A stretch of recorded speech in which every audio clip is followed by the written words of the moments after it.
and it's time for the Game Sports Podcast. It is your host, David McCaig Jr. The Game Sports Podcast is powered by 91N, that's 91 Network, and this is the Game Sports Podcast Special Edition show.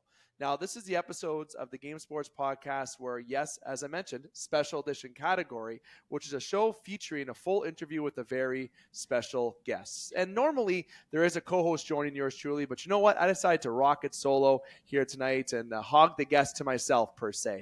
Now, you may be able to see him on the other side of the screen if you're checking out on the video side, or even the audio side, you may see his name or picture in the thumbnail. Nonetheless, I am going to give you my usual introduction because it wouldn't be a special edition show without me getting into my usual introduction. So get your popcorn ready, get your beverages, and let's get right into it. Getting to our guest, you likely see the name, even the thumbnail, as I mentioned, but you may have heard his voice and seen his face on TV for, well, let's just say over 30 years. Born in Winnipeg, Manitoba, got his start at the age of 19 with CTV affiliate for the Winnipeg Jets before moving to Toronto by 1990, where until 2021 he was a representative of CTV, TSN. This guest was involved in all sports: baseball, golf, bowling, curling, boxing, figure skating, hockey, CFL, and much more.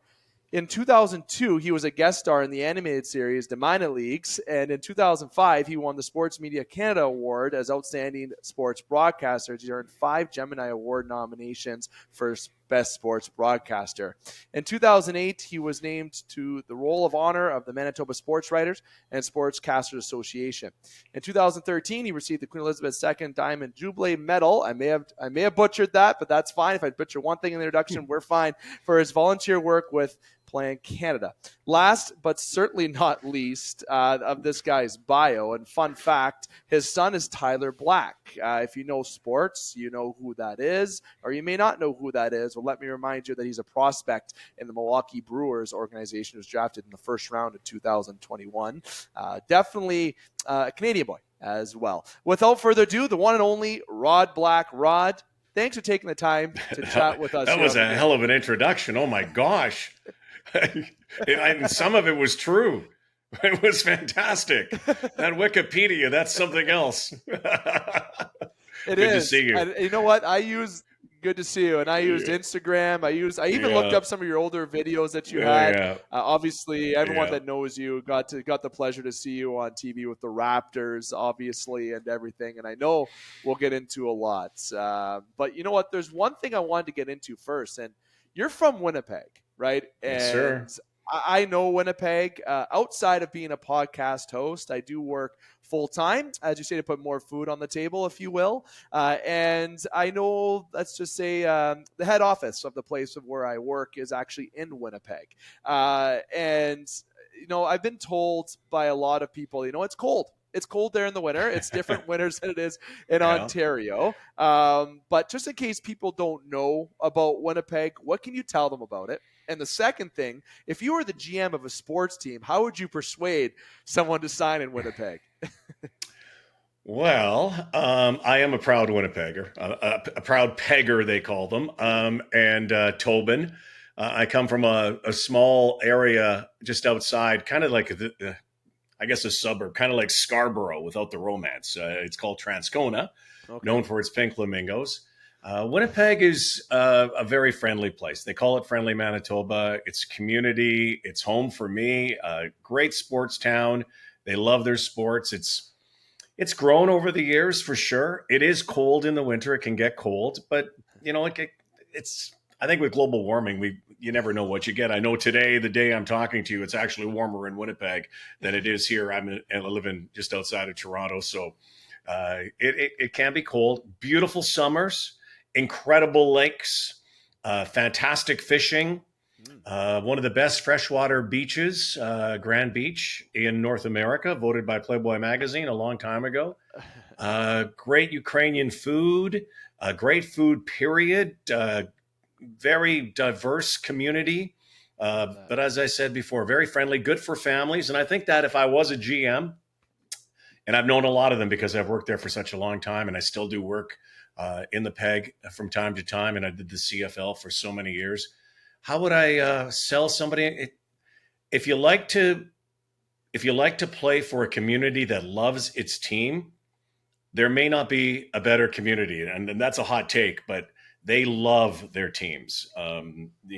Clearly it's the Jets and clearly it's the Blue Bombers, but they have the Gold Eyes too. They've had soccer teams in the past. I still think they have some minor league teams here and there, but they are Jets fans through and through, Blue Bomber fans through and through. And it's a great place. It's still my home. I love going back there, although I don't get back as much as I used to. But you're right about the cold part. I don't miss those January and February days. But here's the thing, little known fact. Let's say, and the people go, well, it's minus 40 in Winnipeg. Well, it's about minus 36, actually. With the wind chill, it's minus 40. But it's very dry. And when the sun shines, there's a different color blue sky. There's no pollution there. It's just big sky country, and it doesn't feel like it. So here in Toronto, if you're, I would say, like, it gets cold. When it's minus 10 here, it's really cold. And it's damp, and it goes through your bones. And people here don't really kind of dress. In Winnipeg and Manitoba, you dress for it. So they do a lot of things still outside. But, I think, one of the great things is you can drink heavily too. You can drink heavily and it helps with the cold. You stay indoors. But it's also a great storytelling community. Here's another one. I keep going on it because I'll rant on Winnipeg. I love Winnipeg. Really one of the first hot spots for rock and roll music in North America beyond Memphis. But rock and roll radio station, I'm pretty sure 92 City FM was one of the first ever rock and roll radio stations. It had DJs like Brother Jake Edwards and Andy Frost and all the gang there, and they played rock. And they've had so many rock and roll concerts. They've had great bands that come out of there. So I'm doing a good job for tourism Winnipeg right now because, hey, I'd move to Winnipeg, and not soon though for me because I live here. But the only tough thing I would say, David, about the Peg at times is it can be a little hard to get in and out of some destinations because of flights and what air travel's like now. They kind of make you hop, and stop in different cities. But it really, you've been though, haven't you? No, I haven't. I was actually supposed to, but what's your company can you divulge that? What's the company you work for?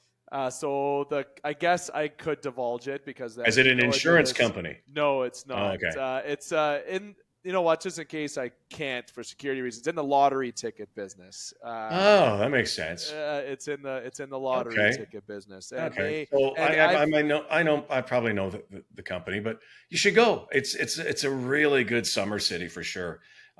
Some people say summer's only June 6th to June 7th, but no, I kid. Winnipeg. The beauty of Winnipeggers is we never take offense to that because we joke about it and it's fun. But it's also very flat. It's very flat. You can watch your dog run away from home for about 5 days. So it's like, there he goes. He's gone. But I kid and I do. It's in my heart for sure. See, I've had the opportunity when I got hired at the company that I work for. I ended up getting hired in the middle of COVID, right in the middle of it. So obviously travel was big restrictions, and then obviously things have lightened in the past year, thankfully. But we just haven't been able to coordinate. I've had the opportunity once, but it didn't work out because it was my wedding at that point. So but I would love to get to that point because Winnipeg is definitely something, and you just sold it more to me. Here's another one that's a good because clearly this is a sports podcast, not a tourism podcast. Here's another little trivia question for all of the peeps out there is that, and I'm pretty sure Steve Ballmer is number one now. Clearly I'm giving you the answer, but the richest sports franchise in North America, I shouldn't say richest because I'm talking valuation. The franchise with the richest owner in North America is the Winnipeg Jets. Wow. And I didn't even know that. Yeah, David Thompson, the Thompson family.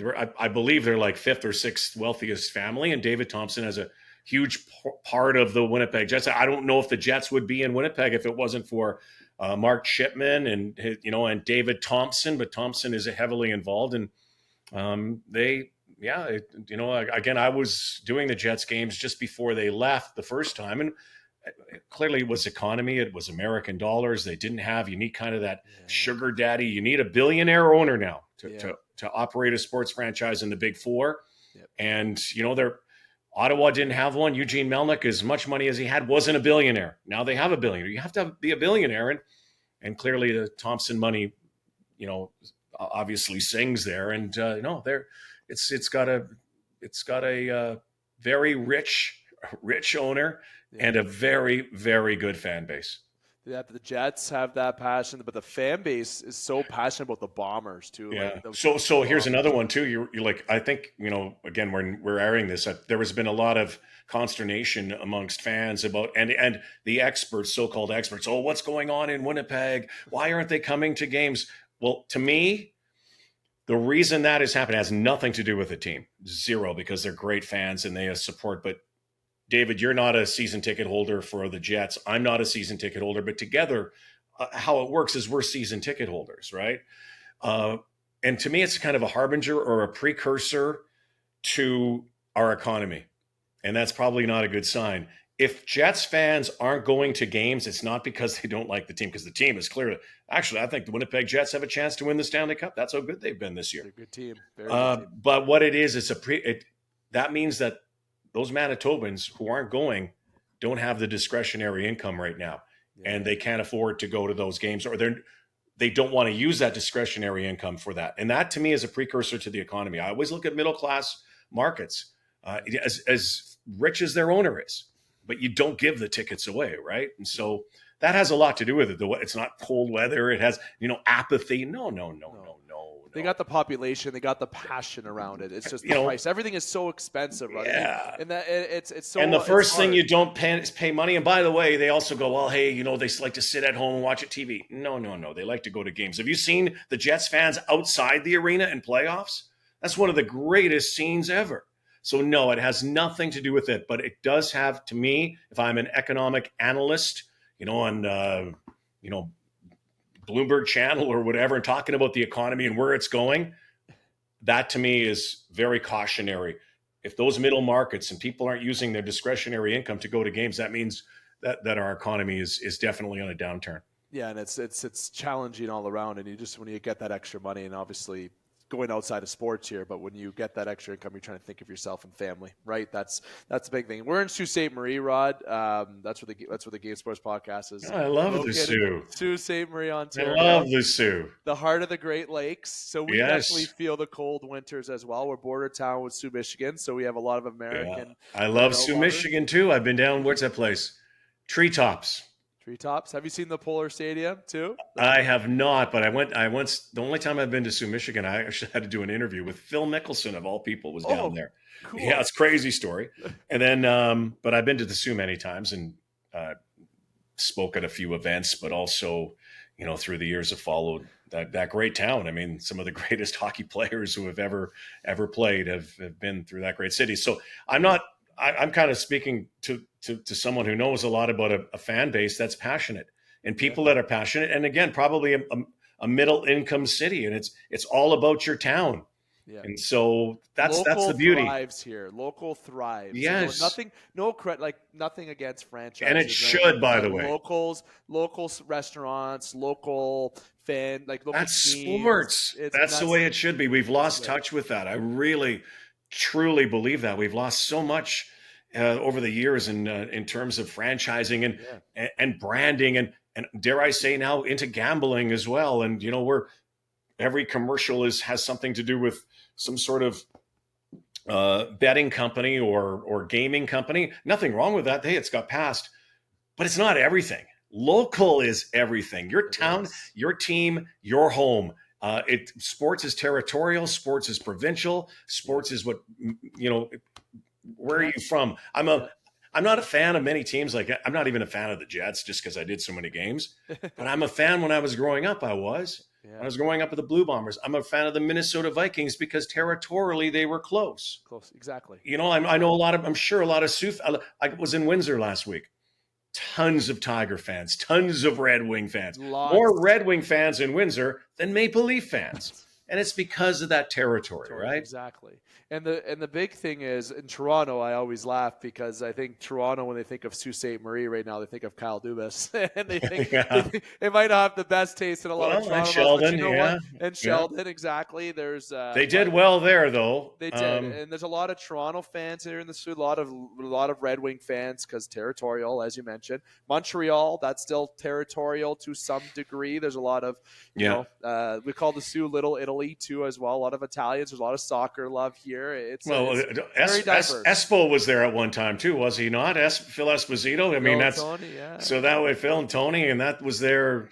I'm sure that's their when hometown. That's Ron when the Francis. Little Italy Mafia began. I'm just saying. It did. And then you got Gretzky that played with the Hounds. You got Francis that's from here. Turco, who's from here. A lot of talent. Colin Miller is currently active in the NHL, of course. There's a lot of good players that came. And you follow them. That's the beauty of small towns is you follow the. Always. Sault Ste. Marie fans definitely would follow Wayne Gretzky for his entire career because he played there. Erie, Connor McDavid, same thing. Like, where you played, people will always, even though they might have their team, they will go, well, he played here. He played here. See, and honestly, there's that local touch. It was so great that you also said diverse because it's something that I like a diverse culture. I love a diverse community. The Soo is that. It's really expanded to that. I got to get down there soon again. I love the people there. I love the place. Well, definitely when you do, we'll have to have a little pint. We'll have to have maybe more than a little. A few. There's one restaurant that I would definitely recommend, but I won't say it on there because they don't sponsor yet. But I hope we will after this. We'll definitely talk about it. Honestly, I was gonna go my next way. I was gonna go, but I'm gonna save the next part for the end because it's about. I wanted to give you the floor. Usually at the end, I like giving guests the floor, so I'll skip that part and go that towards the end. What I want to go to the next part is, and I know obviously I did my research, the game, the whole staff did a research that we can on you. So correct us if we're wrong. But you did go to Red River College. Is that accurate? Nice. Okay, so that didn't finish correct. though. No. So you started broadcasting at 19 though, right? That's when it all started. Yeah, I was 18 actually, and 18. Then 18, and then I think I got the job just as I was my 19th year. So that's probably So that was, but I was young. I was definitely young.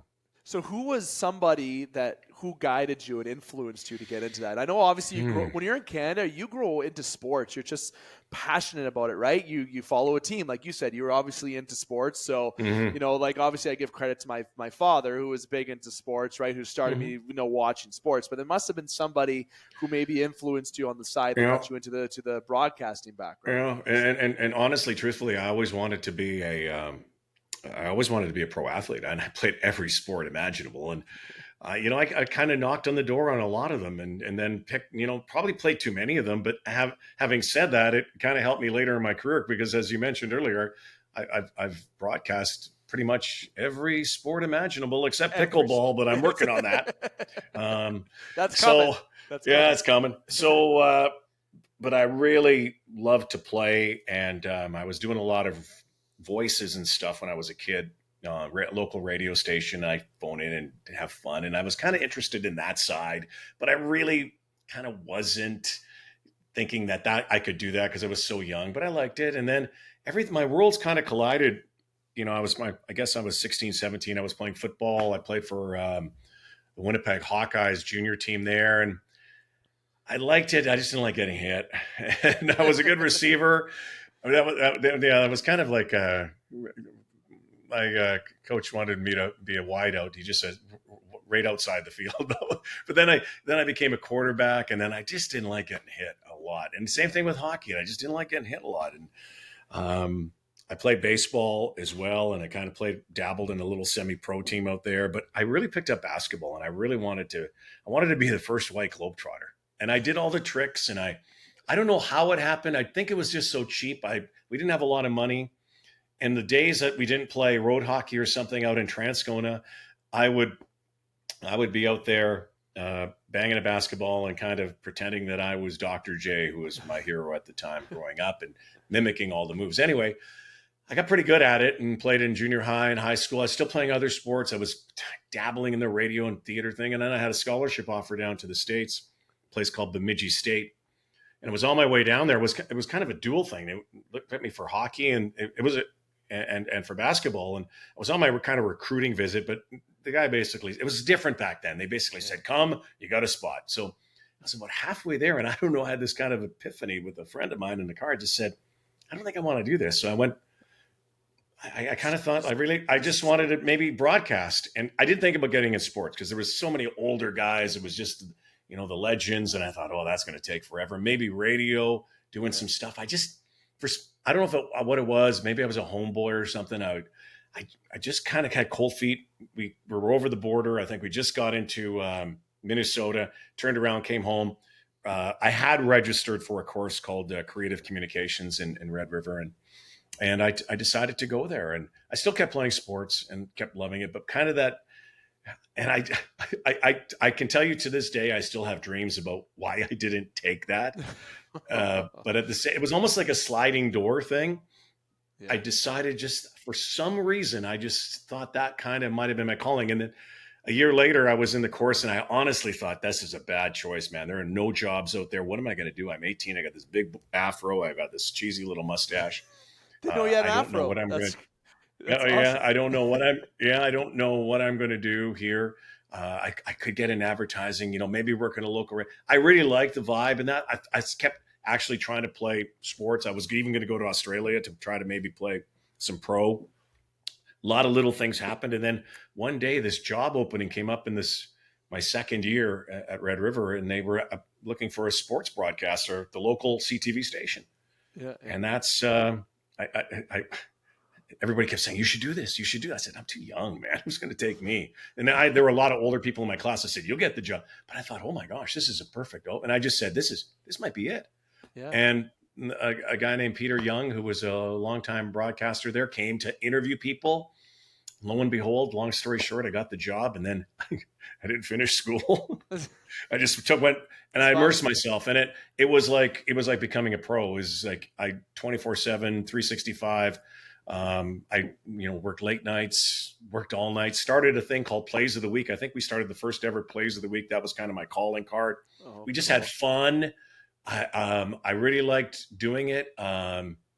And it became that microphone and sports that became my calling for my life, and it changed my life. That one little moment, getting that job changed my life forever. See, honestly, and we're happy that you did it because you spent such a long time in it. And I remember watching, I've had James Duthie on the show, and I always he's a good dude. I bug James. Not sure what the hell he does. I don't know how he gets does any of his stuff when he's on that golf course all day long, but he does it. Literally, he was talking about how much he loved golf, but I said your voice echoes through my house, right? Because sports house, wife the same way. My family was the same. Yeah. You got Trade Center on, or you got Free Agent Wednesday, whatever you got on. Yes. You got voices. Your voice was another one going through the house. Another one was obviously Joe Bowen was another voice going through this house. Another friend. Holy Mackinac. 100%, right? Great friend too. Honestly, there's people that were meant to do something. I said that to Joe. I'll say that to you, James. I you know what? Honestly, he's had a weird kind of journey, and it's worked out for him. And he's obviously one of the very best, and good on him. He was a writer. I recall. Yeah. I think he said this a few times. His first job at TSN when he was 30. He was saying, and I think I did a Canada Games or something. Can't remember what exactly it was. And he always said that he wrote the research manual. He goes, I don't know if you know this. I wrote the research manual for you guys. I said, really? And that's how he got it. And hey, persistence. It doesn't matter when you get in or how you get in. It matters if you get in. And if I tell people all the time, just keep knocking, keep kicking doors down. Everybody can be a broadcaster now. The world has changed with podcasts and everything. They're the state of the art now with sports in particular. And you never know that one moment. And if you work your ass off it and you don't take yourself too seriously, I think that's the main thing too. I think that's, one thing I would say for all the people you mentioned, Joe and James and everybody who's done it or has had success at that kind of level. We take what we do very seriously, but we don't take ourselves seriously. And I think that's probably a good trait because it's just sports, man. It's just sports. Yeah. Have There's fun big talking about stories. it, right? There's Gosh, there's hard ass stories. There's stuff that really breaks your heart, and you got to be on those stories because it can't just be fun and games all the time.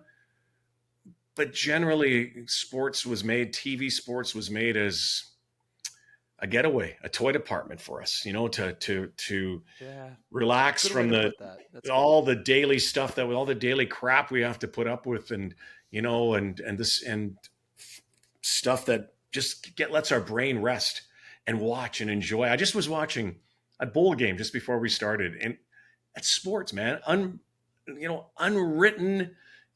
You can't write endings. Unpredictable.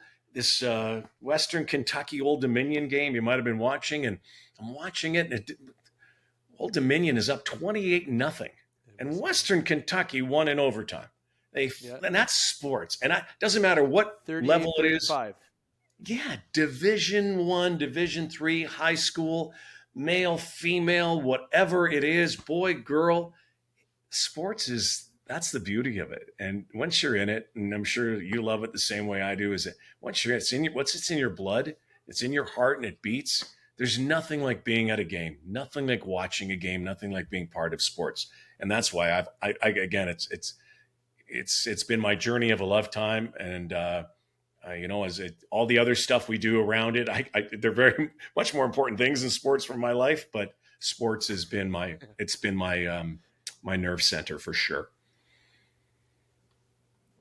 See, honestly, that's a good segue into this point that I had, and obviously, I'm excited to get into both the Raptors and Jays about you. There's a lot we can get into whatever you like. A half hour. It might be a little more than a half hour. You go whatever you want. The challenges in broadcasting you brought, but I think today is a good example, even before it was, because people then to now, there's obviously different challenges that occurred. Then to now, if you want to look at now from a simple perspective, podcasts are all over. I know the common thing that I hear a lot of is that, okay, you got people that are former athletes or celebrities doing podcasts. For example, no free ads, but the Kelsey brothers. They do the New Heights podcast. They are hot right now. Those guys are just hot.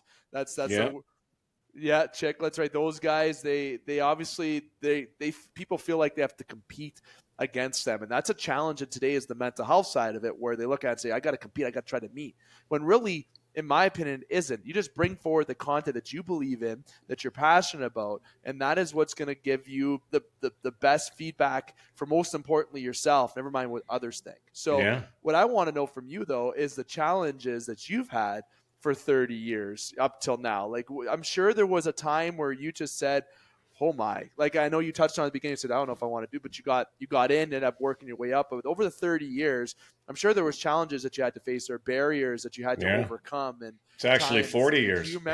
40 years. 40, exactly. 30 is Celsius. Is there something that comes to mind? There's tons of them. I think there's tons of them, and everybody fights it, and anybody who says there aren't, they're fooling themselves, and you go through it. But I think what you find a divining rod that points you in the direction of the truth, which is most important, obviously, to doing stories,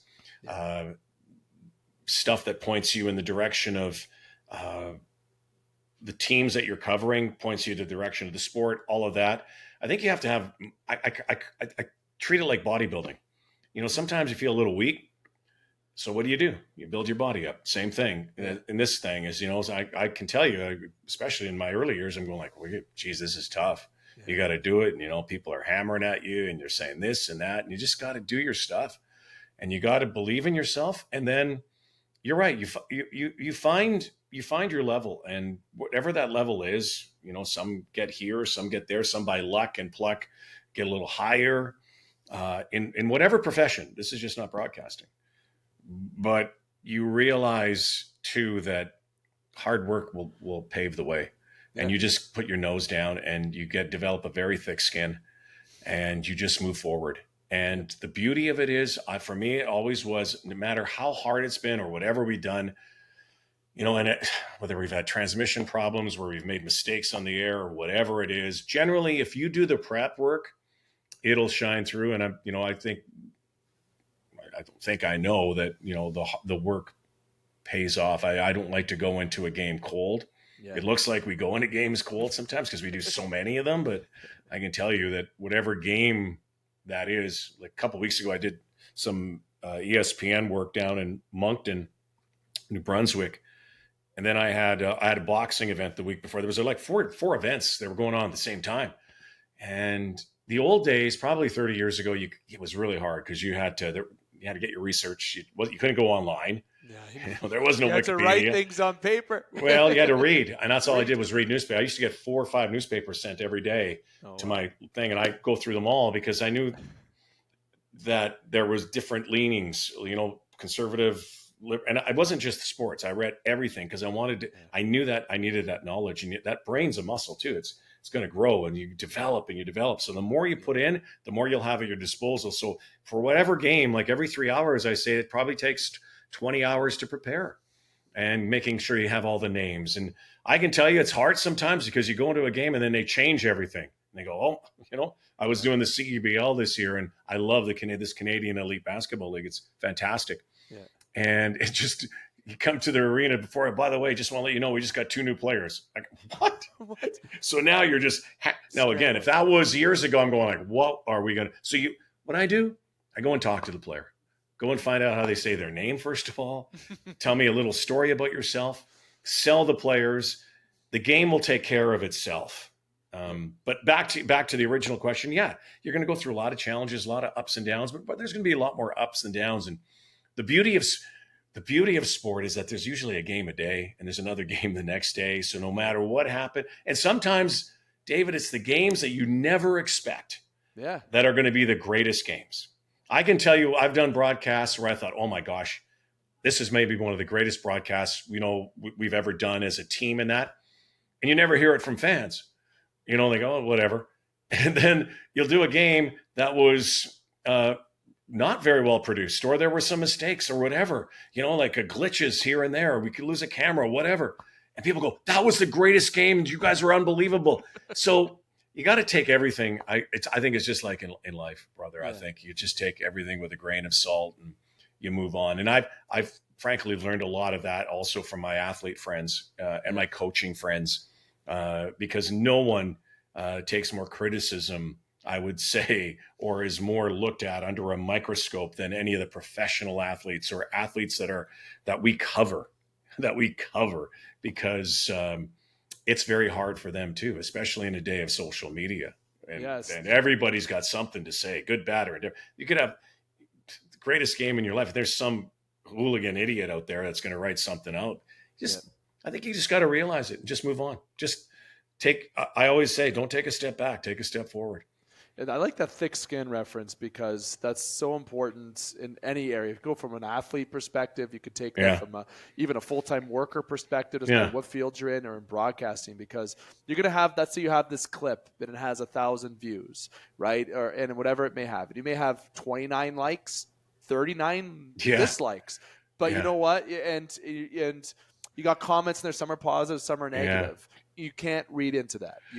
I think honestly, you should probably just don't read into it. Read it, period. Like I would tell you right now that anybody who has stuff like that, they don't read it anyway. They just post or do whatever and they have their own opinion. Here's a great example especially of the world we live in. And I've been so lucky and privileged to do. What are you drinking, by the way? What is that?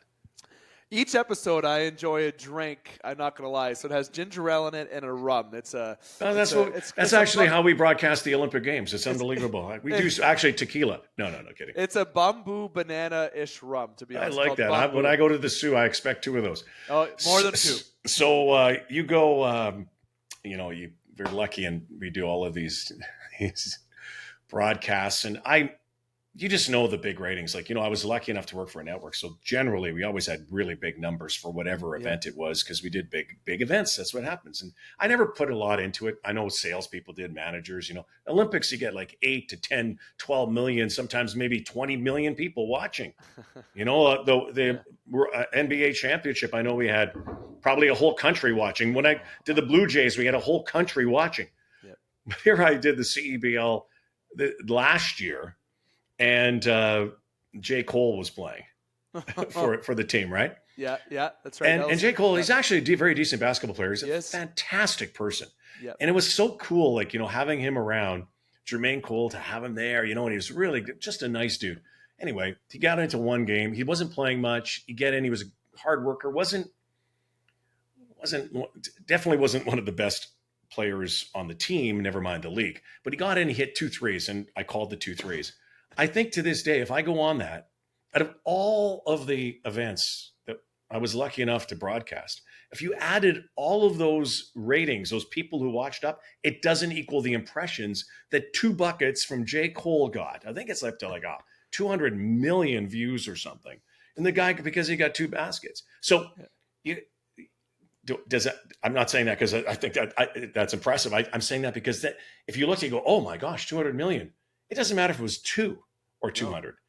The ability to actually post something that is honest, that is that could be entertaining, that isn't hateful, I think is a big thing. I think there's just too much hate out there, but is also makes people opine that will maybe move a needle. I think that's kind of cool when people can actually do that. And you don't really care what anybody says, like I'm sure J. Cole, whenever 200 million people, nobody says oh, I got he hardly played, but he got 2 baskets. Yeah.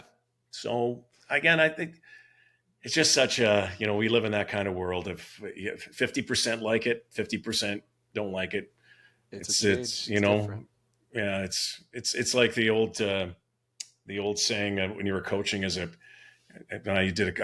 coach my kids in a lot of sports, is that, you had the 3 rules that,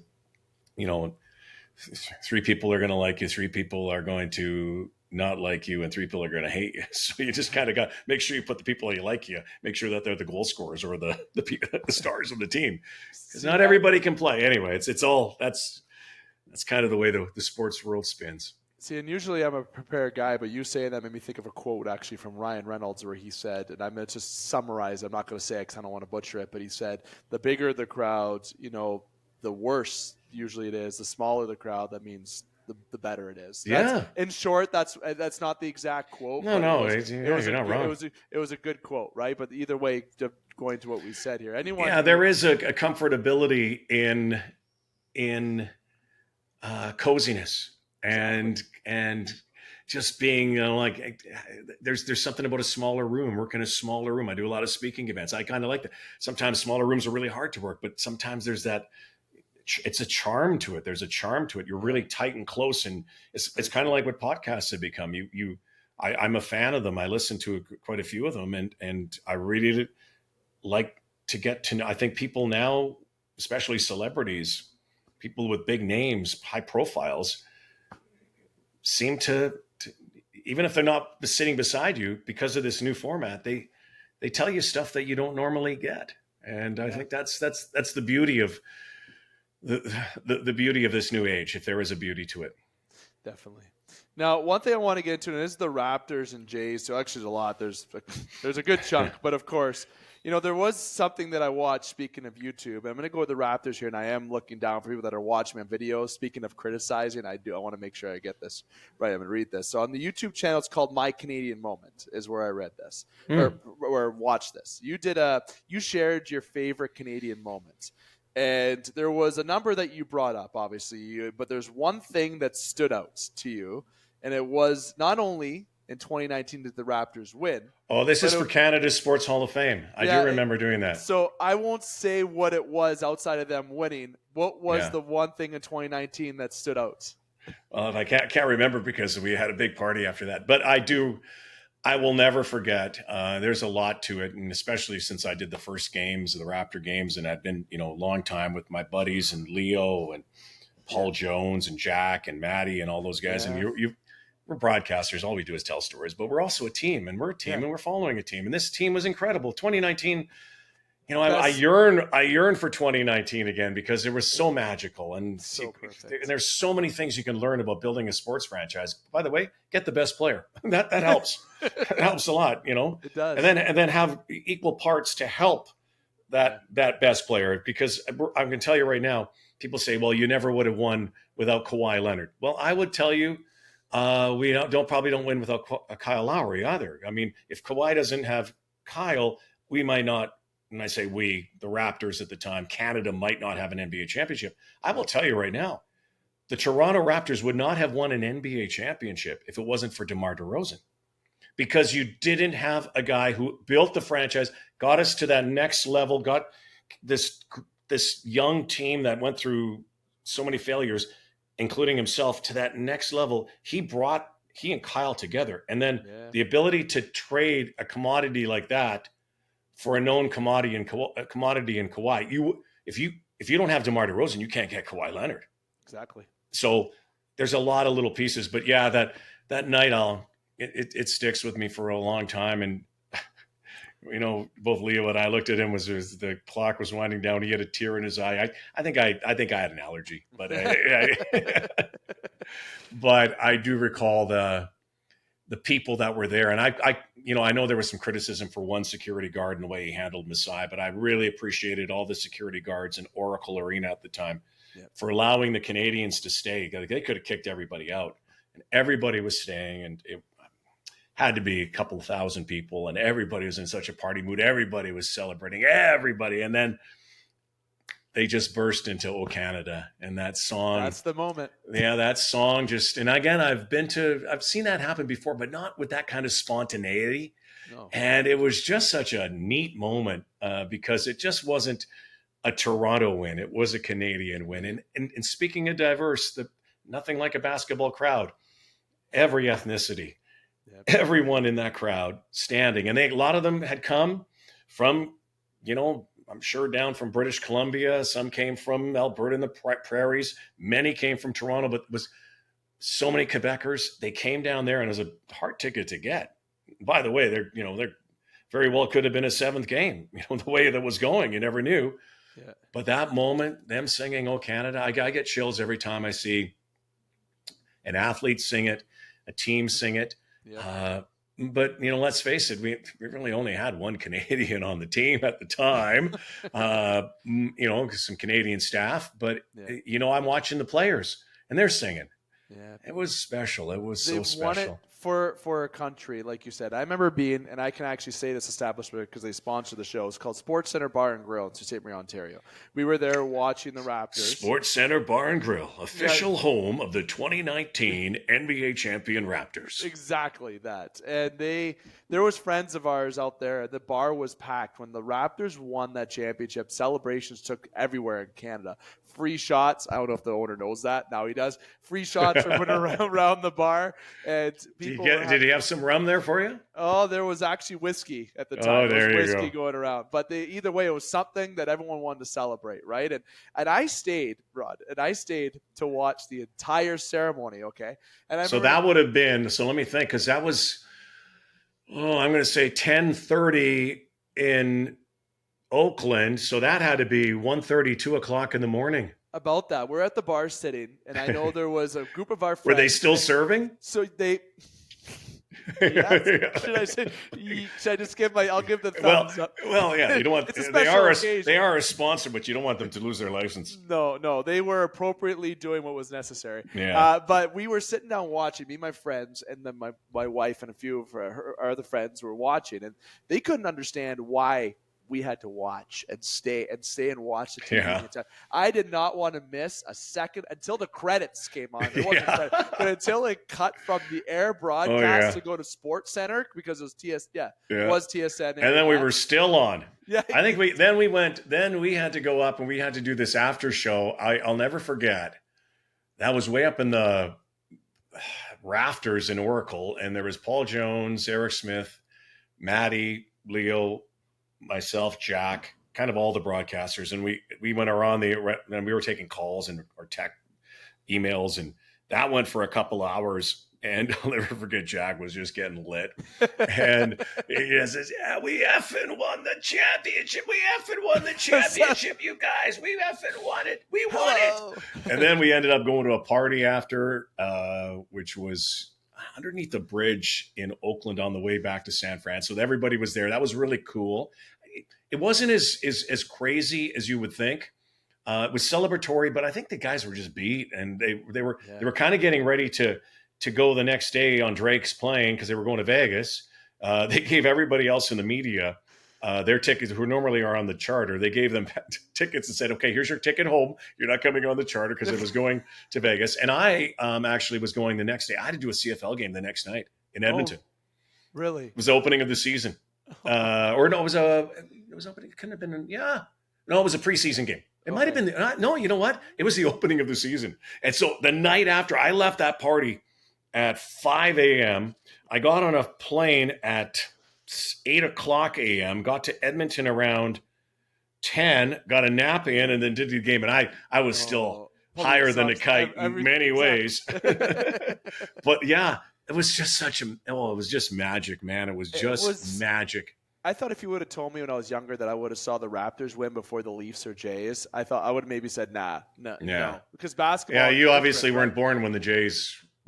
I was 1 and 2 years old. Yeah, I'm 91. so there's some good memories of that. That one was crazy. I'm lucky enough to be around for that one, and that was I wasn't around in '67, but I watched it on TV. And I wasn't a Leaf fan, and I'm still, again, like I said, I'm not really a fan of any particular team. But '92 was again magical. The whole country was watching, and there wasn't, sports networks were just starting. So it wasn't like it is now. And there were cable television was barely on the air. There was, it wasn't like it is now. And there was no mobile devices. There were no cell phones. None of these. Just starting. And 92 was, we'd go to dial. I'd have to go to dial payphone to throw clips back. But it was a different celebration because we were in Atlanta when the Jays won, and it was really low key. It was really low key, and they were so beat up. The Jays were so beat up, but they were having fun. And then we got on a plane back, and we left the next day. And then when you got home, it was nuts. Like as great as that Raptor parade was, which was, I think, actually the Raptor parade just ended. Good, but the Raptor parade was out of control. Yeah, but I don't even know, even if the Leafs win, I'm not sure that there would be that big of a parade. And there's a reasons for that, just because I think. It's such a diverse population. Again, a lot of kids. And by the way, they were out of school. They got out of school, right? And they were out of school. And they were excused to. Yada. Blue Jays one was the first one I'd ever been around. It was nuts. And then they came in. And then the next year when Joe hit 2, that was when really the country was captivated. Because, David, before that, even at the Olympics, then we started winning Olympic gold medals. We never really, as a nation, won gold medals.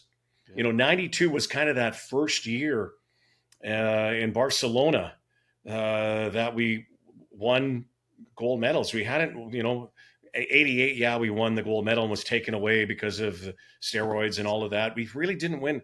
We weren't that kind of nation. Then in 92, we're starting to win. And, Olympics started to take over. Olympic were our moment. We didn't have that. Blue Jays winning was the first, to me, it's right up there if it's not number one in the most memorable moments I've ever had watching or covering sports, because it was the first I had been around, and coast to coast to coast. And then fast forward, to 2019, that's when it felt like that again to me.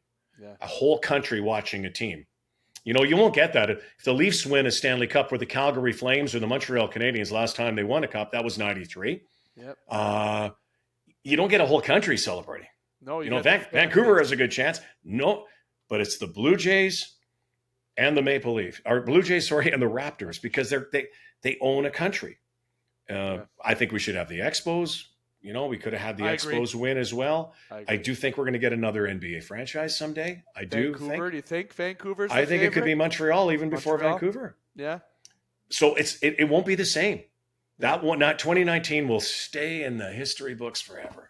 And it was you remember where you were, right? That's so It's so big. You win for a nation, never mind an organization, right? That's the way I look at it. It's such a memorable thing. And I am going to sit and watch the TV until the screen goes black. I am going to watch because you know what? As a Toronto fan, that I will admit, outside of being a podcast host, everyone knows I watch the show. I'm a big Toronto fan. There's a Jays Jays jersey right there, and there's a Leaf jersey that has my name on it, selfishly enough. Since I was a kid.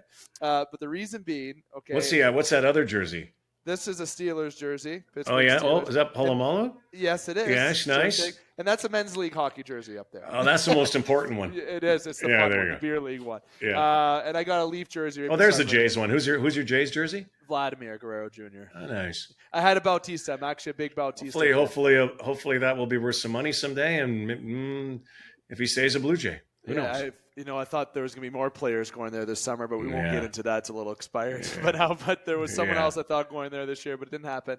But you know what? That moment that we watched, that it's like, my God, you see that growing up your whole life, Vince Carter, all the time. You just think of all that. And for years, the Raptors were behind the Cavaliers and the LeBron James at good teams, right? And then they get into the finals. They're against Golden State. You're like, oh no. Now Durant goes down, and you know what? Fans were like, celebrating, but it's not because we're rude.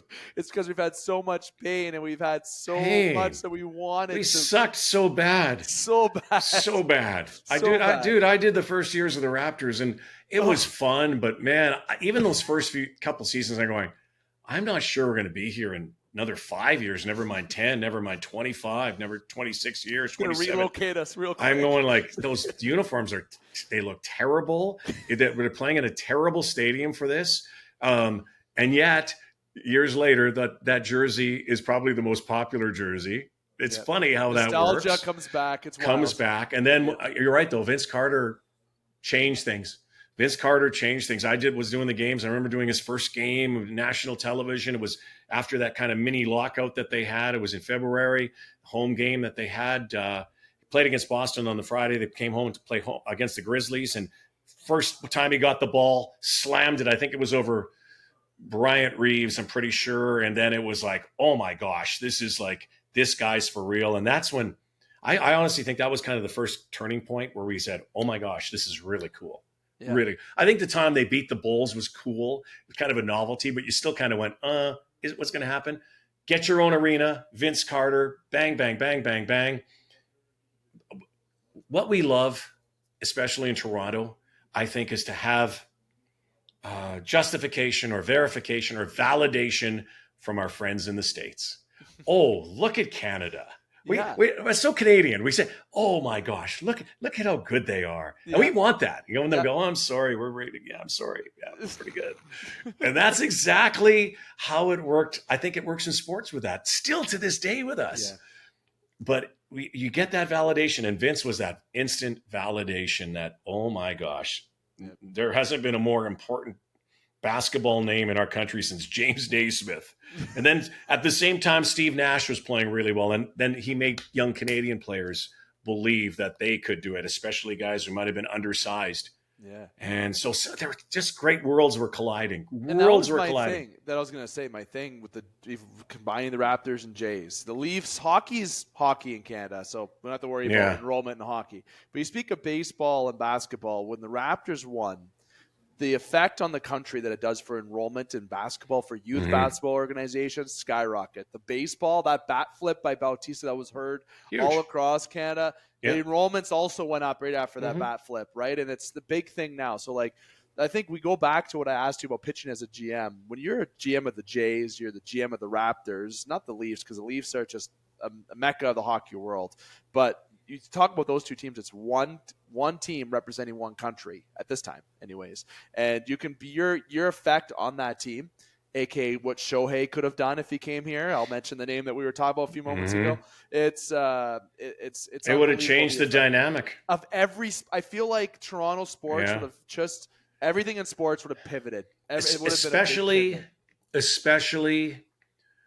for, I don't want to say new Canadians, but Canadians that hadn't really been baseball fans before. Right. For some of our immigrant population, for not only Japanese or Korean or Chinese or whatever, that's, the obvious, but for, anybody who's coming in and says, hey, he's a little different. He's an unbelievable player. You haven't had a player like that in a long time. And bang, he changes enrollment. He changes kids who dream. I call it the eight-year rule. It might be a little bit different now. It used to be the 8-year rule, or it was a 5 to 8 year rule when a generational player got in the game. It was usually 5 to 8 years after that they actually won a championship. It's crazy. You look at all of them and you could all go, wow, Mario Lemieux, Jordan. It took them that long. But I always say for kids who are, in that, like Shea Gilgeous-Alexander, for instance, how old he was when he was, again, 20. I did the BioSteel game, and Shea he wasn't even a standout in that game. And was like, but to be inspired. So I think, when they're turning 10 to 12 years old, 12 is that when they turn 20. Justin Morneau, I remember Justin Morneau. That was 8 years after the Toronto Blue Jays had won the World Series. So he was like a 12, 13-year-old watching the Blue Jays win the World Series. Sidney Crosby, whose dad was drafted by Montreal, was born in 87. So Sidney Crosby, I'm sure his team was the Montreal Canadiens. He was a big, truth be known, he was a huge Leaf fan. And his favorite hockey player was Daryl Sittler, which is a lot of people don't know that. And his nickname is actually Daryl. And he writes in his gloves before every game. Or in his gloves, I don't think he writes it because it's all, but any new pair of gloves he has, he puts Daryl in there. When he was in Rimouski, he had, I think it was close to a 10-point game, which Daryl Sittler, of course, had. And everybody on the team started calling him, I think he got 8. They started calling him Daryl. Wow. Okay. That's yeah. So, but think about Crosby. He was like, again, 87. So like, 7-year-old impressionable kid. Think about 8 years later, 15, he was only 15, but where was he when he was 15? He was one of the best players, an exceptional athlete for the draft. Yeah. He was this superstar. I remember covering him at 14, 15. I think they need those moments. The Marie-Philippe Poulin, I think it goes to female sport. Where was she when Haley Wickenheiser was doing what Haley Wickenheiser was doing, winning world championships and Olympic gold medals? Give them 8 years after they get first inspired. That's when you kind of see them take flight. And Crosby's lucky in 87 where he saw the Jays win back-to-back. He would have saw Montreal win. He would have saw the Raptors. Would have been a young kid. He saw the Raptors come into the NBA, right? And he was around championships. Then he won. Exactly. And then he won the World. And then he won the World Junior. That was 2005, I think. Yeah, in Grand Forks. Yep. So he was 18. Fast. And people still. I honestly think that he might be the most underrated GOAT there is out there. They still don't put his name. I still think he's one of the 5 greatest hockey players of all time. I really do. And it's just because of the modern day and individuals can't. He's a champ. He's a champ. He's so dominant. He was incredible. He inspired, by the way, Connor McDavid, Austin Matthews, all those. How old were they watching? Sidney Crosby. Yep. All of them were, Matthews is in, 95, 96, I believe. So he would have been just under 10 years old watching Crosby, 8, 9, 10, 11. Yeah. He watched Ovechkin do that back goal. He was at Arizona. He was at that game, and he saw Ovechkin do that. Those moments. And I think Alex and Sid are pretty close in age, right? They played against each other at that World Junior. Yeah. So I think that's how inspiration works for young athletes. They have that moment, and then if you stay on that path, and you have a lot of stuff has to happen, but the next great ones, you find that it's kind of 8 years after they've been, sparked, ignited, launched, influenced. It's huge. It's huge. Now, I'm obviously, the agenda, I kind of just went off. I didn't get into your awards. I didn't get into a lot of things. We didn't get into that. That's okay. Don't worry about it. I am going to save it, though, for the end. I'll make it a 2-parter at the end, especially for the awards. Okay.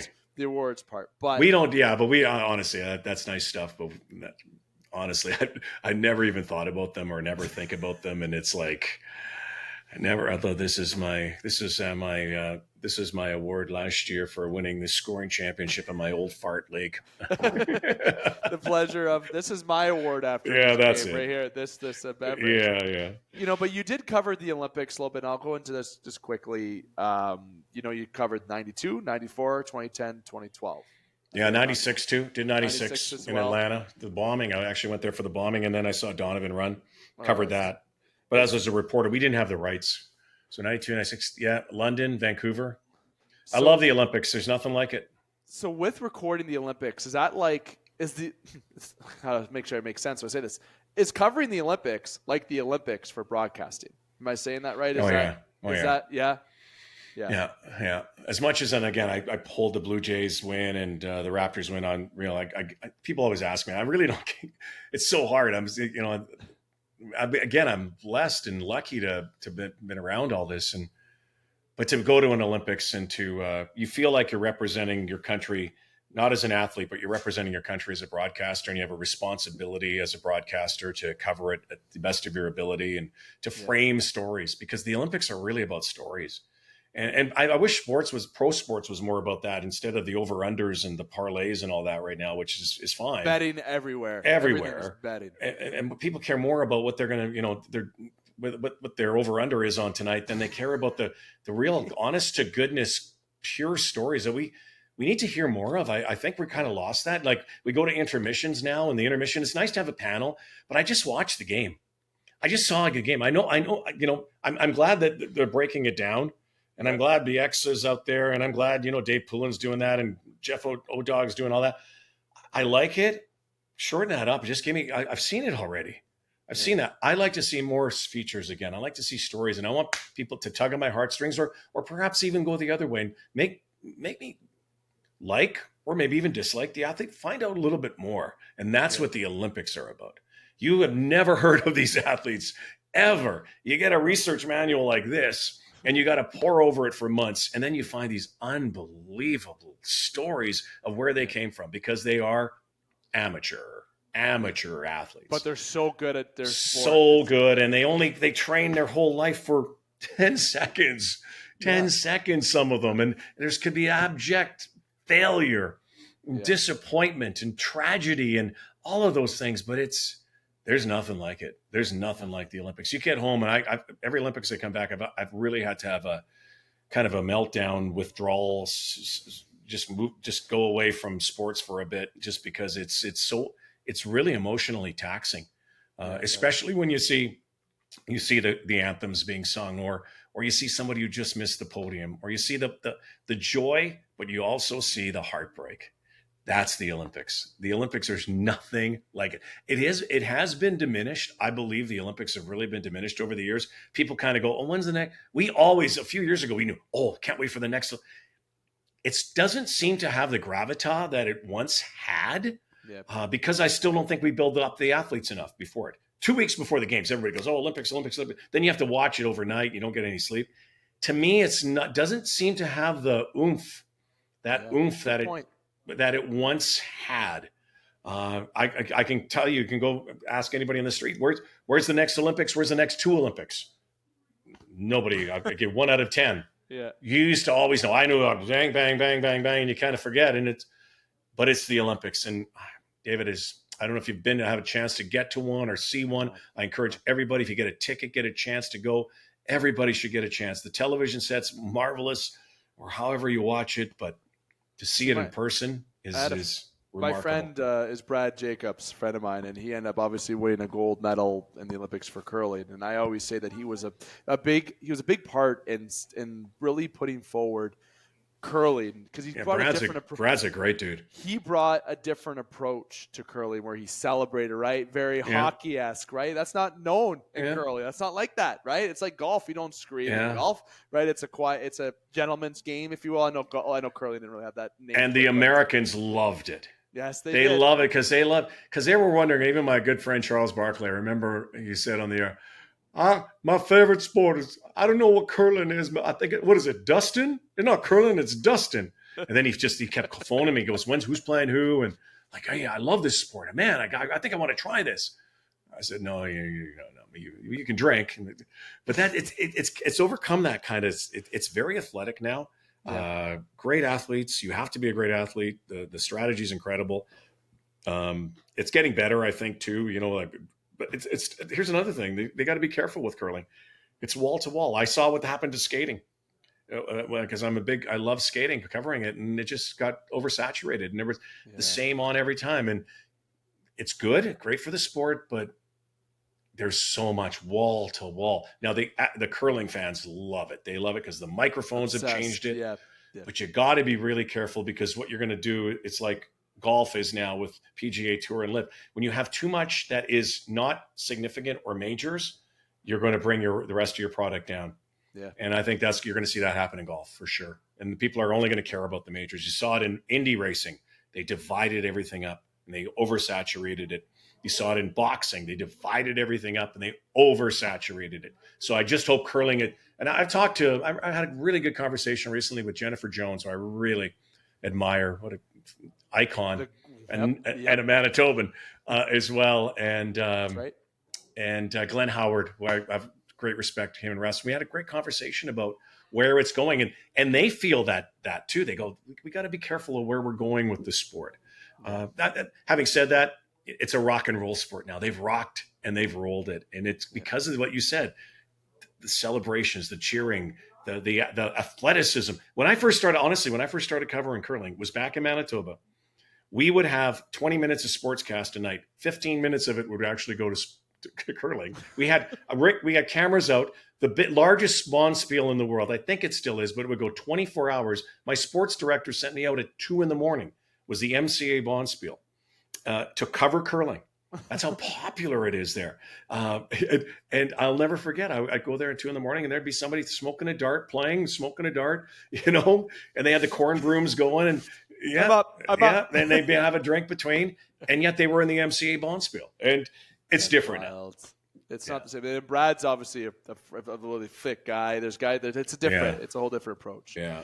Now, obviously, before we get to wrap up, there is one topic because I did research this. I like to brag about how I did a little bit of research. Okay, I'm not. Beauty. There was something that aired on Rogers TV. I think you probably know where I'm going with this. A Day in the Life. It was hosted by Fred Hacker.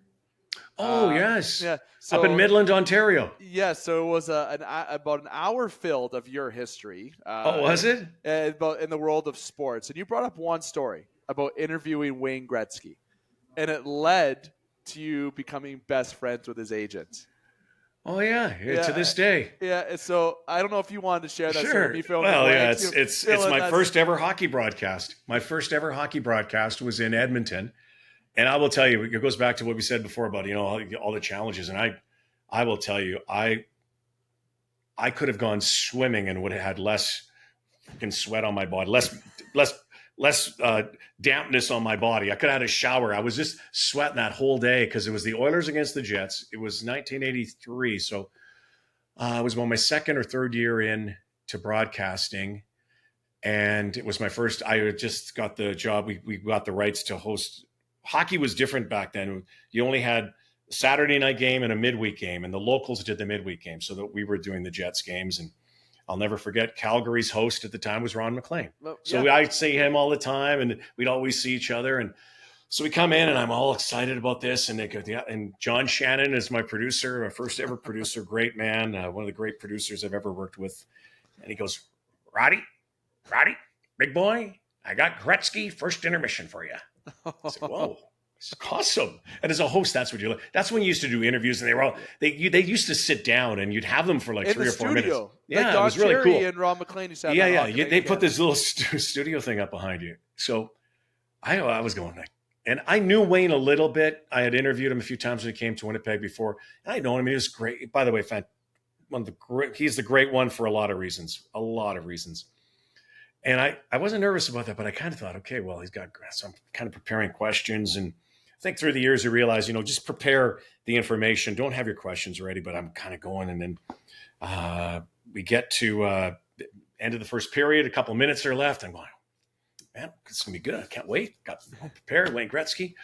The runner comes in about 30 seconds after the period ends. And usually they come in with a towel, and I'm kind of waiting. I'm sitting there. And I think his name is Bill Twilley, who was the Oilers PR. Guys, Wayne can't do it. He got a little banged up. He can't do the interview. But we got Wayne's agent, Gus Badali.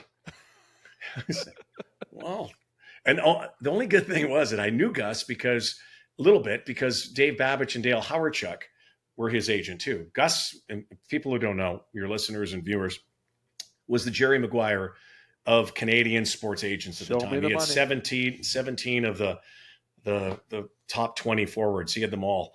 Anyway, so he comes in and he does the interview, and he actually, I bug him all the time. He looked like Peter Sellers. He had the little mustache going, and he was good. It was good. It was a really good interview. It was a nice exchange, actually. Good thing, and we didn't promote Wayne, which was good. So they didn't, there wasn't this kind of letdown. But Gus was really good and fascinating. And after the game, I saw him and I saw Wayne. And for whatever reason, through him and Dave Babbage, we forged this incredible friendship through the years. He was the best man at my wedding. That's He wasn't my agent, but he led me to an agency that helped me in my career. I thought it was important to have some representation at the time through Landmark Sports and Elliot Kerr. But he was just, if you talk to anybody in the game about Gus, he's like Raymond. Everybody loves Gus. And he's a godfather to one of my kids. He's 87 years old now. Not many, he's a quarter century older than basically me and more, but we were always great friends. And he knows more about hockey than anybody I've ever met as a scout, as an agent. Doesn't do it anymore. Still kind of watches the game. I lean on him for his expertise, but he was an amazing guy. And it goes to show you never miss an opportunity to meet somebody. And if it wasn't for Gretzky gassing us that day and not doing the interview, I never would have had this friend for life. And he really has been really, truly he's been like a dad. He's been like a big brother to me, and he's been fantastic. I love the part where you mentioned he's a godfather of your children and the best man. Yeah, that is what the pivotal moment. He is Italian too, so that's kind of why he's the godfather. So I bug him a lot. Oh, that's funny. No, so I did look at your Instagram, and I liked one part of your bio where you said you're a full-time dad. And you know what? There's one thing that you did that I'll credit, that obviously you did so much traveling different sports. To be a father and to obviously you're speaking of Tyler, he's done very well, obviously, speaking of. And, if he does ever decides he has a chance to sign in Toronto, please let him do it. But that is to be a great ballpark in Milwaukee, by the way. I've been there, love it. But full-time dad, you did what you did with being a father, right? Very hard. Very hard. And very challenging. I bet, because you're traveling all the time, right? Yeah. And I'm sure you had a good supporting cast at home. Or my wife, she was the rock, right? That's what she did, and a community, because I worked weekends, worked at nights. When I was home, which was great, and still to this day, I'm still very much in broadcasting. Summers were really tough because I did the Jays and the CFL. So I was very rarely home. We weren't like the typical family to go out to a cottage in a lake. And that's probably why my kids started playing baseball in the summer too, because they were around it and I was working. So we had to stay within the city. And, you mentioned Joe Bowen earlier. Joe and I coached at a young age too. Our kids were all around it. So baseball was really, they all played hockey. They were around it. But we needed really good friends to help us with rides. Right. And if I was home, I took two, and because they were all playing hockey, my wife would take the other two. We have four, and 4 under 6 at the time, and they were all playing hocky. And it was 4 under 6. It was I don't even know. It was chaos with a capital C, and it was I don't know how we did it. But we leaned on a lot of people, great friends who helped us. And then you lean on your team too, the people around the team who picked them up. And I'll be honest, we did forget a couple of kids here and there in different places.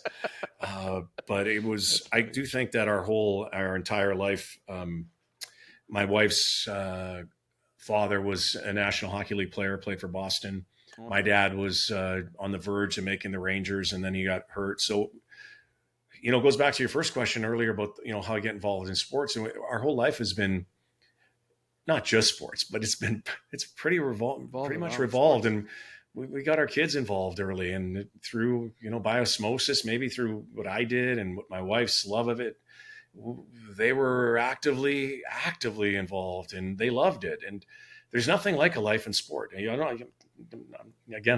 That's your life. And anybody out there, it's not everything. It isn't everything. And we saw that during especially the last few years, how life changes. And we see it in the world now. There's so many more important stories than sports, than games, as we got these wars going on and we had a pandemic. But I think during the pandemic, we realized how important sport was, how important all of us is sport, because you need that getaway that it just gets us away. And by the way, it just keeps you in shape too. And there's so many kids nowadays that they're on mobile devices and they're in the malls, and we need, and physical education isn't mandatory in school. We need it to be mandatory. What do we, you need to have people. The reason we started playing games in the history of sport was to keep people active.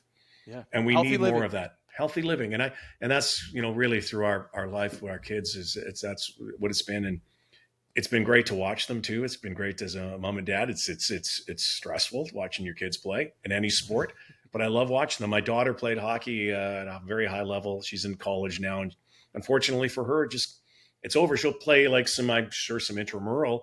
I think she could have probably played at the next level, but I loved, it didn't matter what kid, I just loved watching them play. My third oldest, last year I was watching him when he was in town. Maybe that was the year before. He was playing with his buddies at the rink. They had an ice rink and a little, beer league.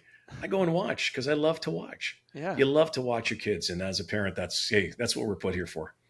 And honestly, you know what, to be able to balance what you did and everything, it takes that supporting. Well, they used to come too. They used to come to games. So especially Tyler and Brody, the oldest, I dragged them along. That was the best babysitting service, right? I don't know if I was cheap. I didn't want to get babysitting, but they come to all the Jays games. That's how they probably got their love of the ball. I wonder how Tyler got his inspiration. Yeah. Oh, they were around it all the time and they saw it, and being around it is so important. They were around hockey, basketball, my daughter too, we take them because I was working, but I'd put them just right beside me and I'd just say, you just don't interrupt me. They were always good. I never saw one. I had one that was a wanderer. He'd go around their building and he'd take my car. I give him my credit card and he'd come back and he'd have like souvenirs and 5 bags of popcorn and drinks. And I go, oh my gosh. Check the statement. But there's nothing. Hey, there's so lucky to have them be around it. So lucky and I don't say that flippantly too, because I know the cost of sports. I know, and that goes back to being in the Sioux. That's why it's great when there's an affordable ticket. What I want to see in sport is affordable tickets. There are families that, David, you and I, we talk right now. They can only dream about going to an NHL game or an NBA game because it's way too expensive. I know. Yeah, it's too expensive. And it's sad. It's sad because there's nothing like it. Or they save up all their money and they have a very modest income and they save up all their money to go to a game. And you look back and it's like, that's like 6 months' salary. Yep. To go to a game for a family of 4 downtown, to go to a Leafs game, that is at least a $2,000, almost a $2,500 night. You do everything, add it all in. Yep. That's insane. I don't know how it got, and that's why they can pay players is these salaries. It's insane. The average fan cannot afford to go to a game. I'd love to see that change. That's one thing in sport I want to see change. I think it's ridiculous, but it's a business, right? And that's the unfortunate side of things. But I think you can the fans that are and I am like host hat off for a second. I am a Leaf fan, sucker for pain. I like to call myself. The true fans are the ones that are up here in the 500 level that see the players that look this big, and the ones that are sitting watching on the couch every night, or in the playoffs, the ones that are in Maple Leaf Square. Yeah. And it's the same for Jets, same for Montreal, the Rangers. I'm not just talking Canadian teams, I'll say American teams. The Rangers are the same thing. I'm going to Columbus shortly to watch the Leafs and Jackets this upcoming weekend. Spoiler alert, me and Rod pre-recorded this. It's not live, okay? Just in case you didn't know. But the go to see a game in Columbus, I'm going 6 rows behind the bench. $110 a ticket. Yeah. You couldn't get into it. You couldn't get into a Leaf game for $110. You spent $110 at the concession stand. That seat in Toronto, I'm paying $1,000. I don't know. Go to a game. Go to a game, and I don't want to Toronto bash because you can go to almost any of the big arenas. By the way, all the arenas look the same too now, right? Yeah. But if you look at them, and I was recently at a game downtown, and as a fan, and we were up pretty high. My friend had a box up there and invited us up, which was really nice, but it was really high. But it was good to be up there because I noticed how many empty seats, because the scalpers either had them, StubHub or whoever had them, or they were in the platinum boxes. But every seat was full in the 500 or 300 level or whatever, the upper level. And you see that in baseball too. Every seat is full. And then the middle seats, it was a Monday night, I believe. So there, again, maybe they didn't do well in the secondary market or whatever. There was only like 50% of that. So here my thing is, why wouldn't you just go take half of those people up there and allow them to go seat fill at some point? Fill that up. Yep. Second Fill period. it up. Get Second an opportunity. Period. Whatever. My friends at AMJ Campbell Moving Company, they had the greatest, it's still the greatest. I still think they do it. The move of the game, where they move somebody from the top row right down to courtside or right behind the bench. Need more of that. We need I know it sounds pie in the sky. I'd probably make a terrible president or general manager, but we need more of that. We need to have everybody should get an opportunity. Everybody. Experience. And you know what, too? The one thing that I'll say, too, looking at your social media, obviously your Easter Seals. I saw you skated. Yeah, I play with those. I play with those guys a lot. I host them, and it's fun. Get to see it's like yesteryear, man. And that's so awesome to get involved into charities, despite whatever charity you're into. There's no good feeling with that. And when you have a good turnout, when you have Wendell Clark and you have a crew like yours going to that, that's one thing that I think, and I'm just going to say it, the Sioux could do a bit more of, is having that involvement with their role models in town. They do things. I'm not bashing them. I want people to know that. But I like seeing that involvement when people like. We should do an Easter Seals, or I used to play on the Legends Tour. I don't think I did the Sioux. Don't think we ever went there, but we went in every town and city in Canada. We went right with all of like the Guy Lafleurs and the Brian Troches, and we'd have a show where we played against the police officers or firefighters. And it was kind of like the Globetrotters on ice. I was like a host dude there, and I enjoyed it, but it was so good. Those, again, small town, all those little kids, they have no idea who those legends are, but it was so cool. All they want is get a puck, get an autograph, get their shirt signed. We need more of that. Talk to the folks in the Sioux. We should do some sort of old timer charity game, raise some money for Our mayor is a young mayor. He's close to. I'm 32. I'll say my age on air. And our mayor is just a couple years older than myself, and he's a young blood. He's hungry. That's a good way to put it. He's made a lot of good changes in the city, in my opinion. Don't at me below if you disagree. I don't want to talk politics here. But that is something that I know he would welcome. So I think there was something, we had a Montreal Canadiens alumni one time at the Sioux Pee Wee Arena showed up, and I was 10 years old, and I actually think Guy Lafleur was there, but I was young. I wasn't 10, I was younger. So obviously I don't remember it that clearly. If I was 10, I would have remembered a bit more. But that was at the Sioux Pee Wee Arena, and the Sioux Pee Wee Arena, love that arena. It's my youth arena, but it's not the arena you'd want to host that event at, the GFL Memorial Gardens or Northern Credit Union Center or the Roads. Those are the three places you'd like to go. But we definitely need a bit more of that, and I know the Sioux would be pumped. Let's work on that. Let's do it. Let's get something going there. That would be great, because there are a lot of players that still do it. Again, they do it through Easter Seals or whatever the charity is. They usually come in, then you get to draft a player, and then, based on your sponsorship level, or just come in and do a charity game one night. And I think travel is a little bit of an issue for some people, but we've done games all over. Like I said, I've been up to Inuit. We've done games in Whitehorse and Yellowknife. We've been all over, and so that should not be an issue. Tell your mayor, let's get it going. And the Game Sports Let's Podcast. go. And the Game Sports Podcast and 91N will represent you the entire Yes, so let's do it. If any other media wants involved, they can reach out to me. Do it. Let's get it going. Love that. We should do, actually, you know what we do? Canada, United States challenge. You're right on the border there. Hey, get some of those Michigan fan. Get a Canada, United States game right there. Oh, fun game. Yeah, you got so many great American players that would do it. Right now, I play with Ally Afraidy a lot, guy from Detroit, great dude. The Hatchers, they play quite a bit. So you can get somebody like a Modano to come, and you get some great American players. Jeremy Roenick. JR, yeah, he's a podcast guy now. Yeah, he's a good dude. So but stuff like that would be a fantastic event, because the border battle or something. There you go. I gave it to you. Just tell your mayor. I get 15%. You and I are going to talk more off air, not just planning where to go to a restaurant here, but to talk about that. Yeah. Now, the last thing I'll do is I like to give my guests the floor. I don't even need my thing for that, so I'll throw my little script on the floor. I don't even have a script, but I have points, of course. Before I let you go, Rod, this is obviously Dave McCaig with the Game Sports Podcast, powered by 91N. My guest for the entire hour and 23 minutes up to this point. Oh, wow. Almost an hour. Sorry, man. No, that's good. That's what I want. That's great stuff. Obviously, Rod Black has been the guest for this entirety of the episode, if you, haven't noticed from the last hour and 23 minutes. But, Rod, I want to give you the floor. It's flown by. It's only felt like an hour 18. No, no. I was going to say an hour or two. No, it's all good. I enjoyed it. You do podcasting. If you want to promote that, you're definitely give you the floor on that. And what you're doing now, what you want to talk about, what you want to air out before we sign off tonight's show.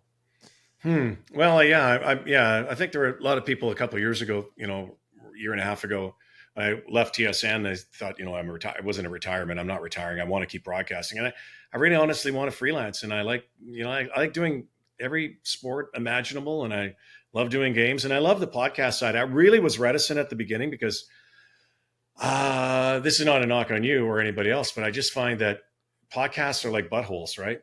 Everybody's got one. just some buttholes are nice. You got a nice butthole. I love that reference. So you got to find. I always, and because I was on the network for such a long time. I have some pretty good connections. I find there's some really good ones out there that just you want to learn something about the guest or you want to take them on a journey. Yeah. And I just think there are. So we started a thing with North Star. Speaking of, and I'm not doing it now. I was only with them for a year, but we're going to start another podcast in the new year. Not sure exactly what titling is. I know we called the other one the Rodcast, which was that's it. And we had some great guests, and I love doing it. But I want to make sure we're filtering it out to the right audiences, and it gets. Like I'm sure you go through, is that, you want to get some good sponsors who take it to the next level. So, and it's not going to just be, the athletes. It's going to be, for me, it's going to be the people around sports. Like I know we have lined up, we had lined the rock band Kiss was going to be my first guest because I love them. That is so cool. Drake, obviously, people on the periphery, the Ryan Reynolds. I'd love to have a conversation, about Wrexham and his love of sports. And it doesn't have to be athletes. It can be around sports. And then if I have an athlete, it might not even be about them. It might be about, their love of traveling, their love of music. Elvis Stoico is one of the most fascinating individuals ever. He's a race car driver now. I like to do stuff like that. I think that's kind of where, I think 2024 is going to be, and we're working on that. But, I guess I go back to what I said before. It's how much I love the games. People say, do I miss TSN? I don't miss TSN. I miss the people I worked with. Yeah. In fact, even the last year I was kind of going, geez, I kind of want to be at more games. I don't care what they are, high school, college, whatever. I wanted to call more games. I wanted to be around the games, tell those stories. So I'm going to do some writing as well. I got a book coming out late in 2024, kind of on my journey in sports and helping some other athlete write another biography that'll be out soon. So that's taking a lot of time.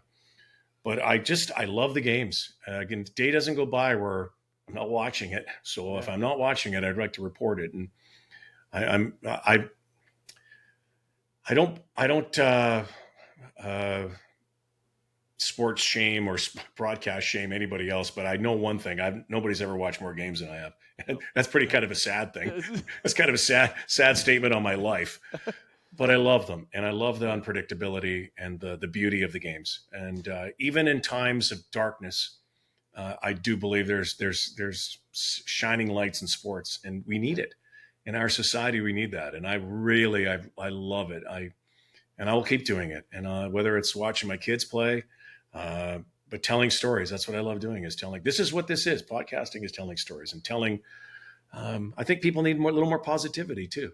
So many great stories out there on athletes and what they're doing and giving back. And I'm also getting involved with a baseball team that by the time this podcast airs, perhaps we have a local baseball team in Toronto that we got some high profile people involved with. At a very kind of a minor league level, but it's another fascination that I have. I keep saying, somebody said, why don't you do it? Why don't you do? I remember when Jeopardy. Well, why don't you apply for the Jeopardy host thing? Because I thought that's kind of flattering. I think because I had an Alex Trebek mustache. Or why don't you? And I've done some film work. Why don't you do some film work or do this? Or why don't you try that? You know what? I like my lane. My lane is sports. It's the fast lane. Jeopardy. It's the fun lane. And you just pedal to the metal and you go through it and you just watch the world go by. And Again, I've been so lucky through the years to talk it, and I know our time flew by. I think it gives you an indication of the passion I have for it. And sports is a big community, and that's the Yeah. big thing. Everyone's got to connect in it. And honestly, you're in a position where ultimately, when you're in this community, you get connected, right? And when you get connected with people, you get to learn stories. And truly, you brought up a good point in your statement. And this is a direction everyone that knows the game. My podcast have actually been doing it since the beginning of 2016. Yeah, I've seen that. It's done well. You've had great guests. It's been, and we actually just started on YouTube. I wish those 60 previous episodes that I've had more. I wish I did more video. But what if, could have should. That's not my point. The fact of the matter is that you don't discount audio though. No, don't discount audio. Good point. People still need to have it in the background. Put your headsets. That's why I kind of like podcasts now. Because you have both options. I love listening to the Smartless of the world. My favorite stuff is Howard Stern interviews. I think Howard Stern's an incredible interview. So good. Same thing. I don't have to see them, but it is kind of nice. I agree with you. But the big thing is that you brought up that is the true stories of content. And that's what I like to do. When I have someone on the show, as much as I may know a story about them, if what they had when they had a night party and when they won the Stanley Cup, cool. That story, if I know that story, that means that story has been told 5 times, or it was told on a hot podcast that people consider higher ranking. I want to get to know the person. I want to become friends, connect with the person, get the true content out and get to know them. That is the true case and the true uniqueness about podcasting, and I think is what's enjoyable. You've succeeded, obviously. You've done very well with that, so that's good. I appreciate that. That coming from you, I'm flattered. I could probably retire. I'm only sucking up to you because I want one of those drinks. Honestly, when you come here, this will be I got you. I think you actually had 6 of those while we were on here. That's how long we've been on here. When I moved over a couple times, that means I was having a quick shot. Rod, you know what? I know it was a couple. We had to configure the show around a little bit, so I appreciate you taking the time to come on the Game Sports Podcast. And one day in the future, if we can have you on as a quick guest again, quick meeting, happy to do it. We'll get in touch, and I know you and I will get in touch when you come up to the Sioux. And I'm being honest with you, I'm going to look into that charity thing. I think there's a lot of opportunity. Border battle, man. The border battle. There's something there that we can, arrange even together. Right on. Rod, I want to say thank you for taking the time, and people can follow you on Instagram and not Twitter, X, right? Yeah, whatever that thing is, or Facebook. I usually go I'll get streaky sometimes, and although X is I don't know, I'm not sure where that's going, and I'm not sure about Elon Musk. Look on your X today. It's I don't know where it's. No, it's I just don't know. It's like this massive garbage dump at times, but it's still fun. It's good to hear. There's storytelling, information. It's still information, and as long as you can glean the good information out, we need more good information. And you're my friend. You're doing some good information. And don't post, if you're from the world of media, don't post any wrong information. We know what that happens. You get the city of Toronto might get a little too excited. Well, I've seen that happen a few times. I was on a show that day when the Shohei Ohtani thing happened, and somebody asked me, they thought it was, and I said, and I actually went, really? Because I just kept reading. I go, maybe this is happening. I go, have you ever thought that plane that's coming back might be the Blue Jay executives who were told no? Did anybody ever see him? Like nobody was, and it was such a good source. And I feel bad for John Morosi because I know John really well from the hockey world. Felt bad for him. Yep. But I've seen it happen before. I saw it happen. I've seen it. I was on Canada AM one morning when I did Canada AM, and I heard that local radio station had declared that Pat Burns had passed away, former Leaf coach, and I got back to my desk after I did my sports report, and I see this phone number coming up on my cell phone, and it's like Montreal number. And I just kind of saw too this thing about Burns. I knew he was sick. Rod, Blackie. He said, Blackie. I said, what? Yeah, Burnsy. They're trying to kill me off here. They're trying to kill me off. What is this?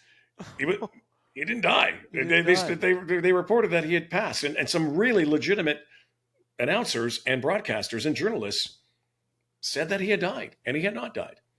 So that's a really good lesson, I think, for all of us to learn. Make sure you get the story right. I feel like I should have known that. Getting it fast is not getting it right is more important than getting it fast. I feel like I should have known that just by being a Toronto fan. That don't get your hopes up. We Yeah. can't have anything nice. Hey, they were tracking planes when Kawhi Leonard was trying to sign. So I've seen it all. It goes back for a long time. They had headlines of teams winning cups and championships the next day on the paper that didn't win the night before. So there will always be mistakes. We just get through them. That's life. Get through it. It's an enjoyable time, a little hiccup that might be a laughable thing in the future. It's a keyword, might be a laughable thing. I laugh sarcastically. Right? Yes. But again, Rod, thank you. Hang on, I just got news that the Maple Leafs have signed Connor McDavid. No, don't use that. Don't use that. I'll use that as the teaser for this clip. And all right, there you go. Click. All right, beauty. Thanks, Rod. Definitely. All right, thanks, David. Time. And listeners, enjoyed it. Definitely. I'm happy you did, and so did I, and that's why time flies when you're having fun. Again, make sure you hit like, follow, and subscribe on all the Game Sports podcast platforms, audio, video. If you're looking at video, you maybe watch the video right now. 91N, that's 91 Network YouTube channel, brand new YouTube channel. It's local. Speaking of local, that is all ran with local-based content at Sault Ste. Marie, but now is also expanded to Southern Ontario. So if you have a podcast, you can have it aired on that platform. Or if you're interested in starting a podcast, reach out to 91networkssm@gmail.com. Again, that's 91networkssm@gmail.com to have your podcast aired, or at least get some consulting on how you can start, because it is a tough road for sure. They are there to help. And also the Game Sports podcast is on there, as well as all audio platforms. Easy for me to say. We are thankful that you have taken the time to join myself and Rod here tonight. And now getting to the closing, I would like to remind you, keep your stick on the ice, swing your bats, catch your touchdowns, drain your threes, and shoot your shots. Booyah.